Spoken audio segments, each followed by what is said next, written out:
for today's video, mag-harvest ko guys ng cucumber. Tingnan ano na siya kada ko ang cucumber na akong harvest. So, one.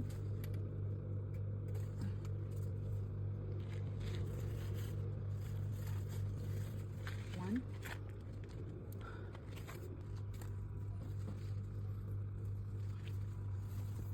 Ano siya guys?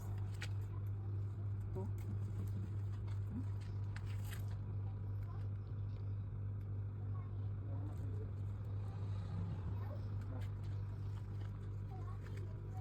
Three.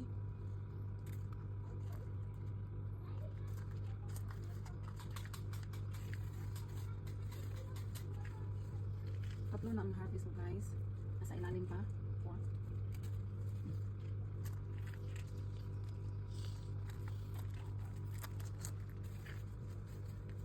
Para siya guys. Oh. Malaki na. Five.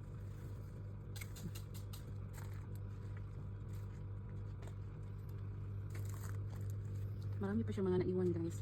Maliit pa, mga ilang days pa to. Dito guys. Ayan. Marami. Marami pang mga nagsusunod na mga cucumber.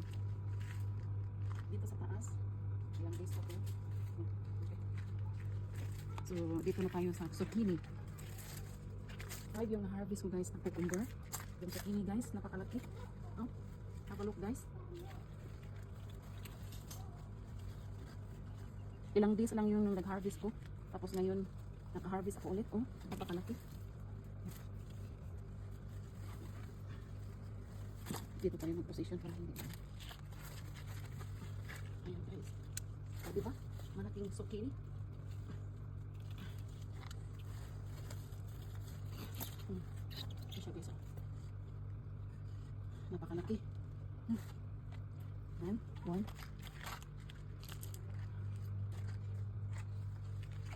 May isa pa dito. Kunin natin to. Dito. Ayan siya guys. Malagyan natin ito.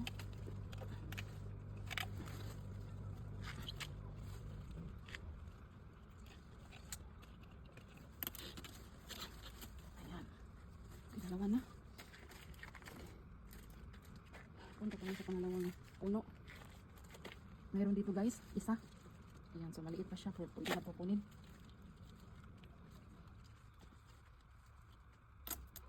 Okay. Tatlo din. So guys, last one.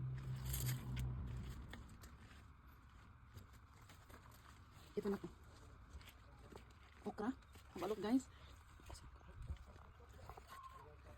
Ayan guys, may isa dito na okra. Harvest na to. Kaya para hindi na siya magulang. Ayan. So ito pa lang yung naguna na okra na nakuha ko. The rest, nag-ano pa siya.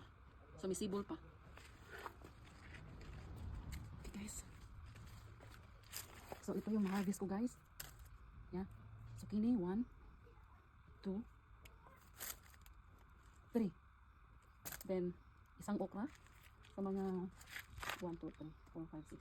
Mga 5 puno, ito lang yung nag-uuna na naging, pwede na siya harvestin. Then, yung cucumber ko guys, ito guys, 1, 2, 3, 4, 5. So, marami na tayong gulay guys. So, diba? Pag magtanim, may maaanihin tayo talaga. Yan ang kasabihan palagi sa ating mga matatanda. So, ito lang guys. Thank you so much for watching my video. See you in the next video.